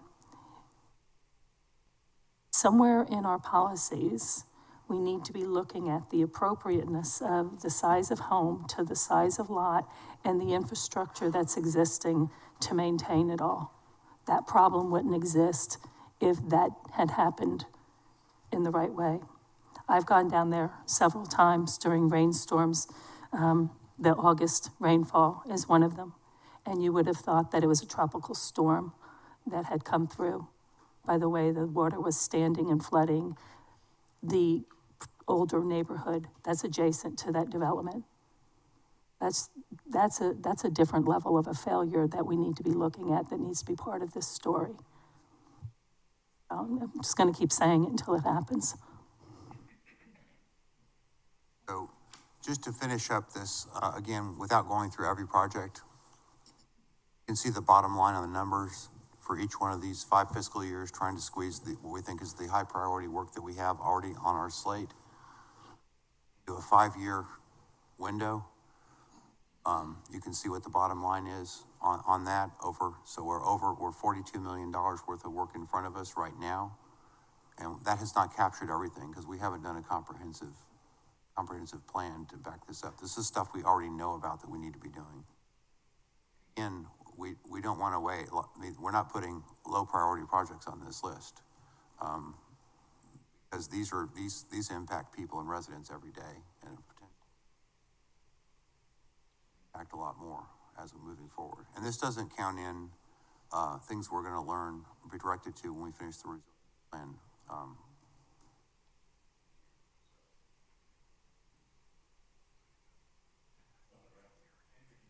I couldn't see it. That's okay, that's okay. Mr. Orlando, trying to be aggressive and cut through the chase here, but I am. That 41 million outpaces our collections, right? Period. And that doesn't even include some of the incidentals that are gonna come along the way. That doesn't include the potential of standing up our own outfit that could deal with some of the smaller issues. So I don't know what the new 5-year number is, but it's probably well in excess of 41 million, okay? That's my question for you is, and I know you got a lot going on, so putting that out there first. How long are we looking to be able to have a more qualified discussion about what we may need to cover overhead and so on, what we may have to potentially look at as far as borrow so that we can catch back up? Like, when are we gonna be prepared to have that discussion? Because I appreciate the background, but what I don't wanna have happen here is we're a year from now and we're having a similar conversation, and oh, by the way, there are 5 or 6 other issues that have popped up on us, right? We are in a good position financially because we've got good bond rating, we've got a consistent revenue source with the stormwater fee that we're collecting currently. If we need to increase, that will make things even better. So I think we're well positioned to try to make a decision as to where we're going, versus rinse and repeat of the same information down the road. Yeah, if I could add a little bit to that. You mentioned the bond rating. Obviously, if we don't have a good stormwater system, right, our bond ratings are gonna fall because we're flooded with water. Within our studies, will we have an idea as to the transition from a reactionary phase to a proactive phase? So if we're spending $50 million, most likely that is all reactive. What funding is necessary? This is part of that workshop, the work going forward to understand, but what's needed to be on the maintenance side?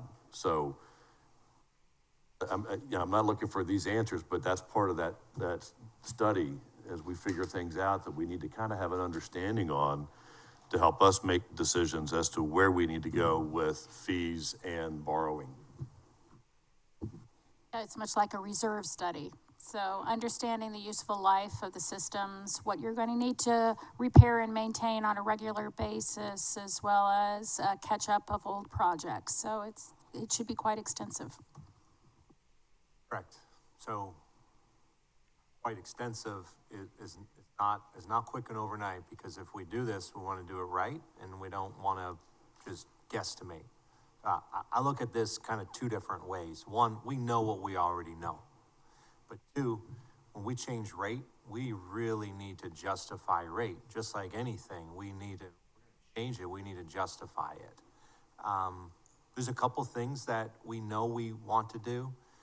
Jeff mentioned resilience plan. I look at that from a flooding standpoint aligned with zoning, right? To a degree, I think that's what Jeff means. A stormwater master plan, and at least my mind, and I know Mr. Gillen over there worked on one in a similar community where, as an example, we know what Hurricane Irma did at the flooding level on our island. That's good base data we already know. We could back into a stormwater master plan to identify system improvements overall, right? Primary and secondary and those tertiary system enhancements and back into that. That should take us some time. That really should get us in the business of what our rate is. I don't think we should wait too much longer to think through a public works department. I would rather call the chief public works leader who has access to a backhoe and pipe and an ability to perform work than get 3 bids, bid it out, check with procurement and sign off in a digital form on Friday night at 7:00 at night when we finally catch up. Like, that's what we're battling against, right? Because we are in the business of incremental work as we react to system agreements, and we are still trying to keep up with the permitting requirements and inspections and the water quality testing with the 7 people, Jeff included, as the director program. So some of it can be faster. I would like to bring forward a plan for public works. I would like to kick off and we already are, the stormwater master plan, definitely before year 2, but funded in year 2 of the fiscal year. The stormwater master plan, the big lift has to justify the rate. We have a good current position. If you look up here for a second, our fee brings in over $5 million annually. It's not a lot, but it's not little. But that's all in, pays for some staff. Current stormwater fee rate, if we compress the fund and the operating a bit, we could utilize approximately currently $2.5 million in capital improvements if no borrowing occurs. So that's why I say we keep fixing the shingle, not the roof. We didn't tear the roof off and put new plywood up. Sorry for the simple analogy, but it makes sense to me. We could borrow against that $2.5 million in annual out over a period of time, but then you all are supposed to, and I know you will, ask me, what are we borrowing it for? Are we gonna waste it on things we don't know yet, and we're gonna learn a lot more in the stormwater master plan, and now we're not gonna have any money left, right? So the finance team suggests we could borrow 20 to 25 year payback period. So just simple town manager math, 2.5 million over 20 years is a lot of money, that more than we have today. We would definitely talk about all of this at time of budget. I like talking about new departments at time of budget, not mid-year, but we'll get ready for that. If I'm hearing that direction today, and I think I heard the public works direction, we heard in the strategic plan, the stormwater master plan direction. We know there's at least 2.5 million current rate capacity. And then I think that we really have to understand what we've already borrowed and we're still paying off, and that's at the bottom of the screen. A compliment to John Troyer, as always, in keeping this simple so that we can all understand it quick and easy. But there's $3.2 million in 2018 bonds payable through April 1 of 2028. We've got some payments due for a few more years. It's outrageous to think that those are almost paid off. It seemed like a forever in the future time when I first started looking at this, John. 5.6 and change in 2021 refunding bonds will be paid off in 26 with the final $950,000 payment in that year. And then, so that's capacity right there in addition to the $2.5 million capacity right now. So there's excess funds if we would like to borrow today, and then there's also an opportunity in the future to borrow some more for stormwater. And I think that we could in short order show you at least a better, because I feel like the list we show up there is a little bit random because there's no map involved with it and no analysis involved. But I think in short order, maybe 90 days, we could show you priority projects based upon a map system, to Mr. DeSimone's point, from where the water goes backwards and start making sense of it. So I think some stuff right now in 90 days. I think the rest, the next step is fiscal year 27 budget preparation. And then we could also think through borrowing more or building different or additional projects once we have that master plan in place. I'm not gonna ask Jeff how long the master plan is going to take. I'm afraid of what he'll say. But I think a good stormwater master plan should take us somewhere between 6 and 12 months to have real baseline data that we can say, hey, if you do this, it improves. If you don't do this, along with, a series of projects in order, might hurt downstream. So we have to understand that before we guesstimate at our capital projects. Have to. Yeah, so what I'm hearing is that we've got enough work on the books, right, for the next 12 months at least, at least. We need to get our stormwater master plan completed, really to have an understanding as to where we are, and then what is the goal to where we want to be. And then it's, what's the avenue to get there? How do we get there? So. That's so much better than I just did. Thank you. I learned from you. I thought you both said it, said it really well. I also want to just add, I know how hard y'all work. I know the capacity of the staff and how they overextend themselves daily. So 6, 12, 18 months, whatever it takes. I don't want anyone to record 6 to 12 months and think that's the deadline. Thanks. I think that's a very good presentation in terms of timelines and deadlines and so on. In my mind, I'd like to get things done before the major hurricane and storm surge. What's your crystal ball telling Let us us? know when that is. Anybody else have any, Ms. Bryson? Mayor, if I could, I agree with the stormwater master plan, but I know we're also been working with a consultant on a resilience plan, which includes stormwater analysis. So perhaps that's part of the Head Start. And I don't think it was Head Start, I think Jump Start or something that was used earlier by Mr. Orlando. But I think we ought to remember that as well. Then I think in the analysis of the borrowing, because we do need to have the master plan and the rate study in concert together to support any borrowing and also to support any rate. And I'd like to see the numbers when they come back comparing no change in rates for the borrowing versus if we have to make some change in rates. Because it's possible that over long term, the amount of money that we could serve with a debt service might mean there's no increase in rates. I don't know, but I think I'd like to see that comparison. Because I'm all about, especially with folks on fixed incomes, being mindful. That's why I was asking those questions about the different rates and square footage. Is that the size of my house or is that the size of my parcel? And I understand there was a calculus used for that somewhere in some book somewhere. But I'd like to see that comparison, or if there's some in between, increase only these rates, and some of that may be related to the amount of impervious area that someone uses, so a commercial building versus me having a single wide on my nice little lot, and what impact on stormwater that has.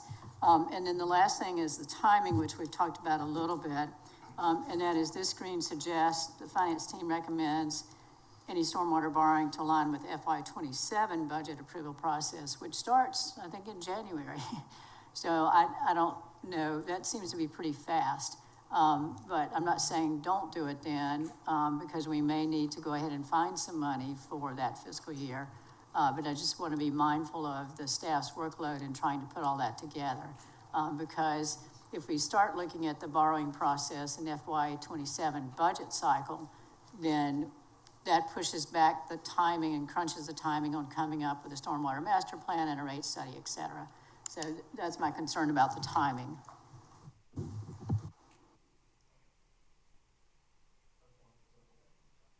I thought I heard something a little bit different than what timing is concerned. 41.3 that we got here in front of us as far as current stuff to do.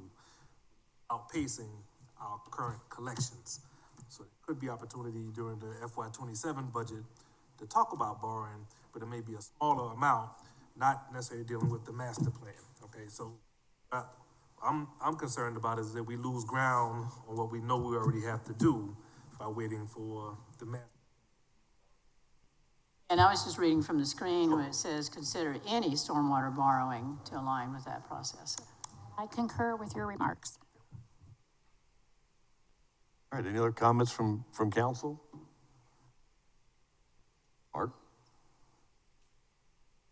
I'm gonna just paraphrase, see if I get this. We're going to dive into the stormwater master plan right now. I appreciate John and Jeff already meeting with a company to understand what that looks like from a cost, timing, and outcome standpoint. But the stormwater master plan will tell us water's flowing and not flowing and what projects we need to invest in and an opinion of probable cost, blah, blah, blah. That is 12, 18 months down the road, whatever that takes. I'm gonna rely on these two sooner than later. That resilience plan workshop will come to you in the early new year once we get through the obvious on our plate right now to kick off LMO and a few other things. We'll keep working on the projects this year, and we will continue to refine the 5-year CIP program. We'll, at time of FY '27 budget prep, which does kick off in January, 2-3 months, we'll show you an FY '27 plan for funding. It will probably include a little borrow, not the whole amount and go for broke, but FY '27 current borrow, and then the master plan later can help with some others.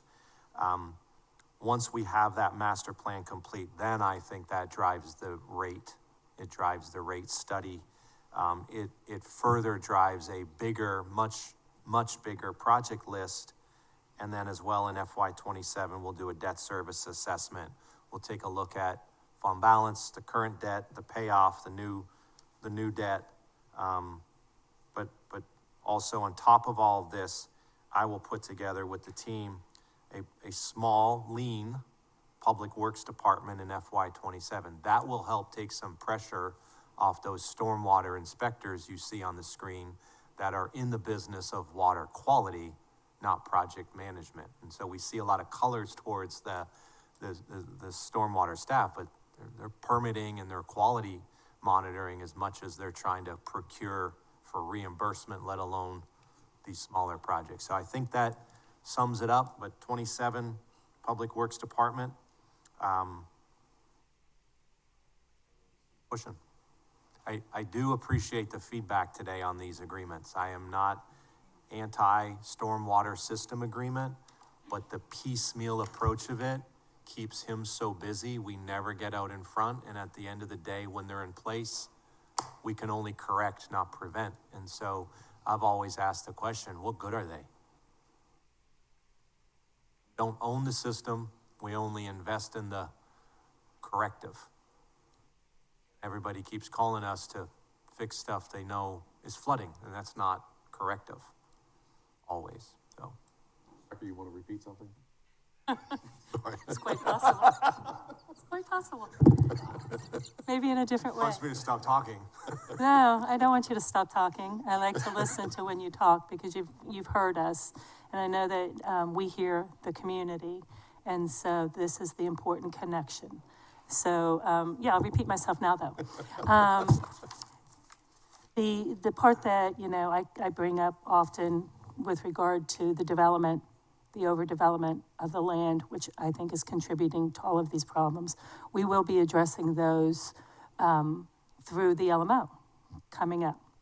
Some of the conversation is going to be really important that we had here today to be in the back of our minds as we're looking at those development standards and communities, et cetera, when we begin the LMO discussions in earnest, right? And then wherever else it needs to take place, I may repeat myself again. Thank you, Mayor, for that permission. All right, thank you. If there's no other comments from council, do we have anybody signed up to speak? And remember, 3 minutes, and please state your name, address when you get up to speak.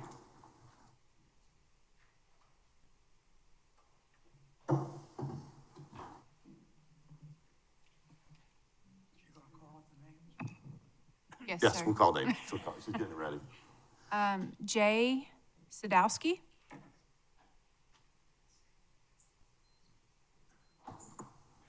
Good afternoon, council members. My name is Jay Sadowski, live at 28 Willow Oak Road West in Sea Pines, and I own Beachside Hilton Head Island, short-term rental management company with about 30 properties in our program. I speak here today out of sheer frustration with this body's handling of the short-term rental regulations. These regulations went into effect January 1, 2023. Since then, we've gone through 3 full rental seasons.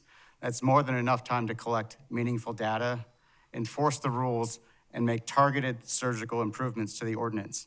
In fact, according to key data between 2023 and year-to-date 2025, there have been over 1.8 million guest nights, representing many millions of visitors and billions in economic activity. In that time, complaints only in the hundreds, written violations in the dozens, and permit suspensions and revocations, 0. 1.8 million guest nights, 0 enforcement. Does this mean that Hilton Head is a global model for short-term rental regulation, or simply proof that the ordinances were flawed from the very beginning? Well, the answer is obvious. The ordinances were flawed from day one. This is a failure of town council, right? The enforcement mechanism for the ordinances are set up under the municipal court system. Doesn't make any sense. The one change I do support that you want to make is moving to an administrative citation system. That should be very workable. But let's be clear, the lack of enforcement rests with the ordinance this body passed. For 3 years, this broken system continued, and no one's fixing it.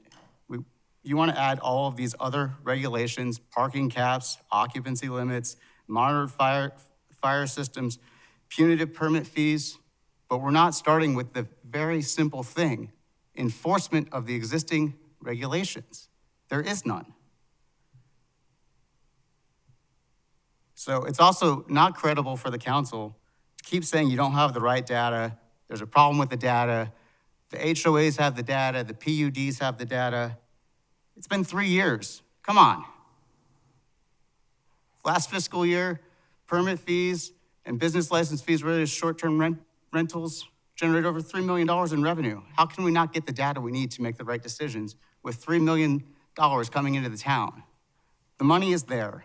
The will to get the data we need isn't, obviously.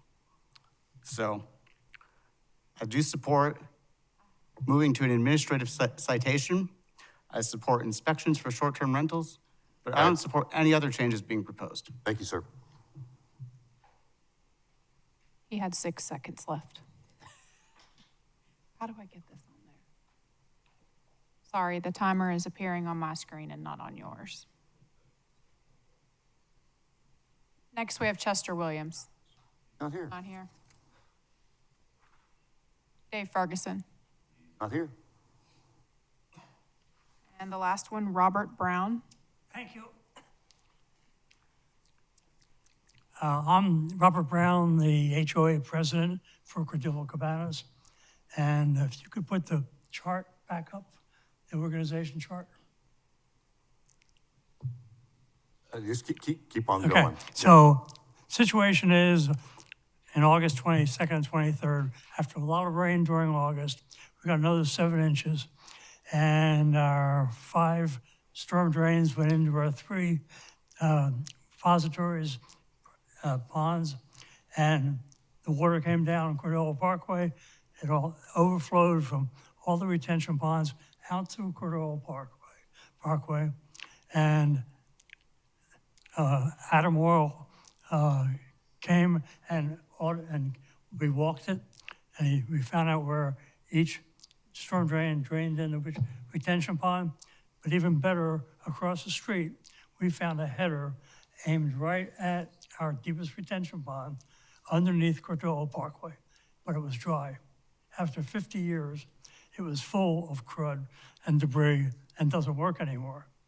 And I've been informed that Cordillo Parkway is not a county road, but a state road, South Carolina DOT. The question is DOT responsible for the infrastructure under that and for that drainage pipe? That's my question.